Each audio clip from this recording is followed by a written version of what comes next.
Magandang gabi po sa lahat. Tayo nagbabalik ulit dito sa ating YouTube channel, Samuel Soriano TV29, para mag-discuss ulit ng another coins kung magkano na ang kanyang presyo sa pamantayan nating platform. Ayan po. At ito ay ating hilig, mangolekta ng barya, isa tayong kolektor. Magandang gabi po sa ating mga subscriber. Ayan, maraming salamat po sa lahat ng aking mga subscriber. Yun naman pong nanonood dito sa aking munting channel, maraming salamat din po sa inyong lahat. Yun naman pong hindi pa po nakapag-subscribe dito sa aking YouTube channel, aanyayahan ko lang sana kayo at malaking tulong na po o bagay ang inyong gagawin. Tulad ng pagpindot ng ating subscribe button, like and share para ma-update ko kayo sa mga latest ko pang gagawin mga video po. Mayroon na naman tayong pag-uusapan guys, at ito po ay world coins. Pera po ng United States of America, ang makapangyarihang bansa. Year 2000 po, ayan. $1 po.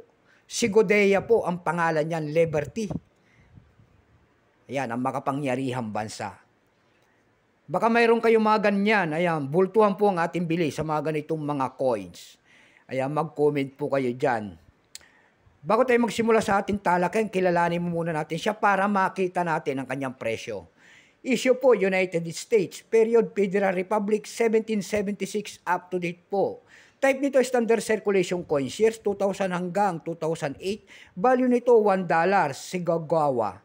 Currency dollar, 1785 up to date po. Composition niyan, brass clad copper. May bigat lamang 8.1 grams, may habang 26.5 mm. May kapal po naman itong 2 mm. Hugis po bilog, orientation, coin alignment. Number N-923, reference number KM-310. Ito pong year 2000, ito po ay Philadelphia Mint. 4 po na klase ang ginawa sa year 2000 nito. Pero itong hawak natin, ito po ay year 2000 Philadelphia Mint. Kung ilang piraso naman ang ginawa ng United States sa barya na hawak natin, ito po ay 767,140,000 piraso po. May price na po yan doon sa ating numista.com kung tawagin ng ating mga kolektor. Yung kanyang very fine ay 61 pesos, yung kanyang extra fine ay 74, almost uncirculated ay 84 pesos. Ang circulated nito ay nagkakahalaga na po ng 110 pesos. Dako naman tayo sa kanyang presyo. Ayan, sa ating mga platform. Doon sa ating eb.com, mayroon tayong nakita nagbebenta doon ng $10 nito. Nasundan po ng $8. Yung pinakamalit po doon ay $3.95. Dako tayo sa Carousel PH. Sa Carousel PH naman po, mayroon tayong nakita nagbebenta doon ng 750 pesos.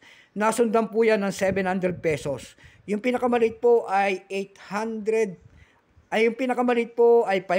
pesos. Ayan lamang po ang ating may babahaging kanyang presyo. Keep safe po sa lahat and God bless.